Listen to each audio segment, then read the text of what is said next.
So after the Peter comment, there were people asking me to explain exactly why he was wrong.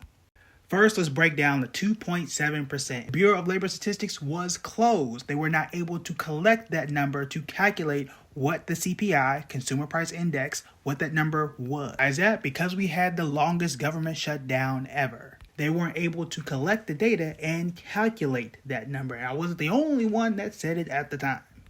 You can go to the Bureau site here, and it shows you exactly all the data that they have to get this 2.7 number here. But here's the thing. They have all the data, right? For food, energy, all this stuff here.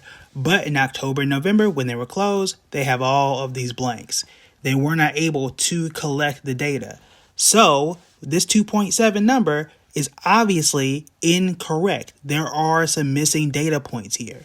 So if you're saying that it's 2.7% inflation, no, not exactly. Now let's get to the 30% inflation compounded on top of the 2.7% inflation. Two wild claims here. The first one is there is a false equivalence here that you really got to pay attention to. You're comparing 4 years of a presidential term in inflation to just 1 month. And you're saying you're going to compound all of that and compare it to the most recent number. But also ignore all the current inflation that we've had in 2025. So all the inflation numbers from February, March, all the way down, none of that compounded. But we're going to take all 4 years from the previous president, all that compounds to now, but we're going to completely ignore everything else from the current presidency up until the 2.7. And then when you talk about inflation, the way that experts do, we always either compare it month to month or year to year. And there's a reason for that. Because we have something called seasonality. We're comparing July 2024 to July 2025. And we're doing that because gas prices spike at a certain time of year. Or holiday shopping happens, obviously, at a certain time of year.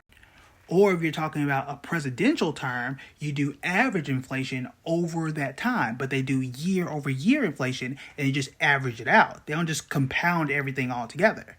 Which, first of all, is not something that we actually do. The reason why we don't talk about it in that way is because everything is cumulative. Example, sure, you can say that today's inflation number is built on top of the 30% that Biden added to the inflation.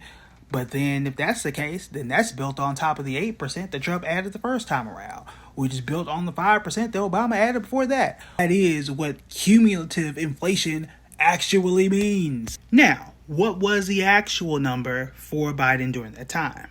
According to factcheck.org, it was 21% overall is what consumer prices rose. Year over year inflation was 4.95%. And we know in June 2022, it was a 40-year high of 9.1%.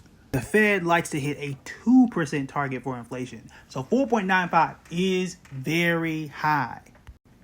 Nobody said that it wasn't high during that time. But the truth is, it was never 30%.